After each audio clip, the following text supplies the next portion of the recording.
Police buys lemonade at girl's stand and returns next day but not to buy more. She grew uneasy. She observed the policeman approaching her and her family but was unsure of his purpose. He had discovered them even though they weren't even at home. She questioned what was going on as he went back to get something from his patrol car. But as he got closer, it all began to make sense to her as she saw what was in his hands. And she was at a loss for words.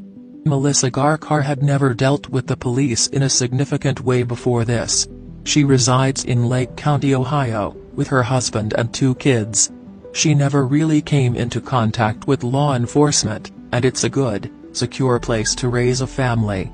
All of that, however, changed when Gabrielle, her 9-year-old daughter, declared her desire for an electronic tablet.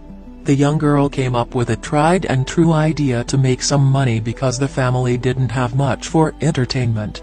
Gabrielle made the decision to open a lemonade stand. Her parents were initially opposed to the idea but later changed their minds because they believed it would teach their daughter the value of money. The only issue was that, because of their home's remote location and lack of nearby foot traffic, she would not be able to make any money if she set up the stand in their driveway. However, there was another choice. Gabrielle's grandmother lives in a condo near town. The location is ideal for setting up a street stand because of the high volume of foot traffic and proximity to several major roads. The young child got to work constructing the stand out of materials she had at home and meticulously preparing a few jugs of lemonade. Soon, the neighbors of her grandmother learned about her lemonade stand and went to buy some. A car then stopped in front, but it wasn't just any old vehicle.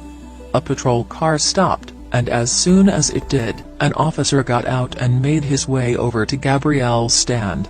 Because they lacked a permit to sell goods on the street, Melissa became concerned. When the officer asked Gabrielle how much for a cup of lemonade, she exhaled a sigh of relief. Despite only costing 50 cents, the officer spent $3. He even promised the young girl that he would inform the other officers of her stance, and he kept his word. Several hours later, a different patrol car pulled up. When the officer approached the window, Gabrielle yelled out, "Do you want to buy some lemonade?" "Yes," the officer replied, getting out of the vehicle.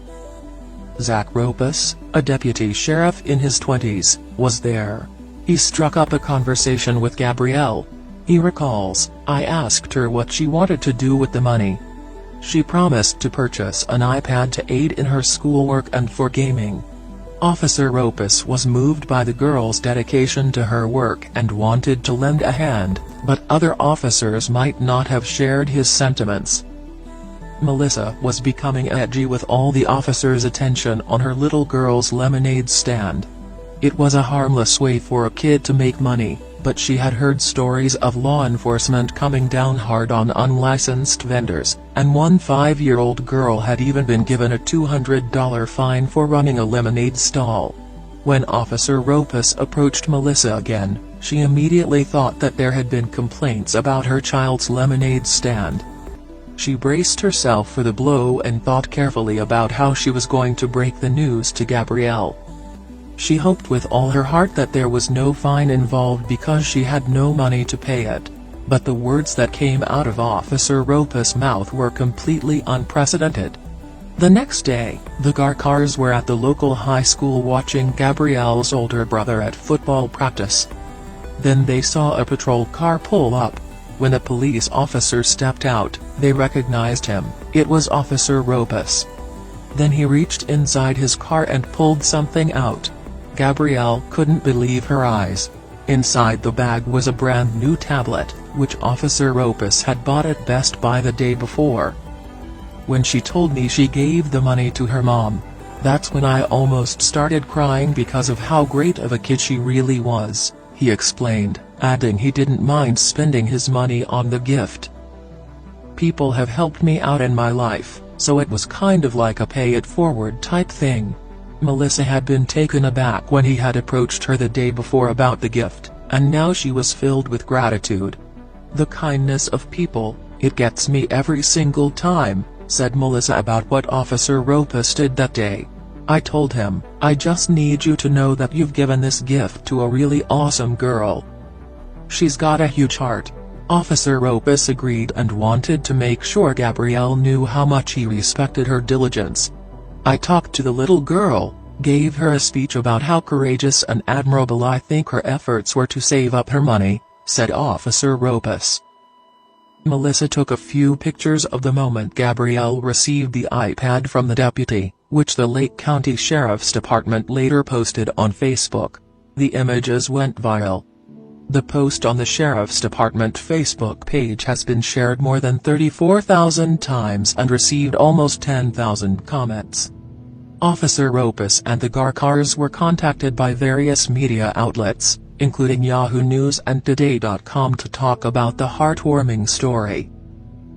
But the deputy doesn't understand why such a simple act is getting so much attention. "I really didn't want all the media attention," said Officer Ropus. "I just wanted to see the smile on a little girl's face, and that was worth $1 million to me, so that's why I did it." He also mentioned that he's not the only one in his department who has done something kind for the people in his community. Officer Ropus said a lieutenant from the Sheriff's Department donated $200 to a family in need, while 2 other deputies bought a bike for a young boy who didn't have a way to get to soccer practice. "That's how it is at Lake County. Everyone is caring here," he said. "We all give our shirt off our back for people."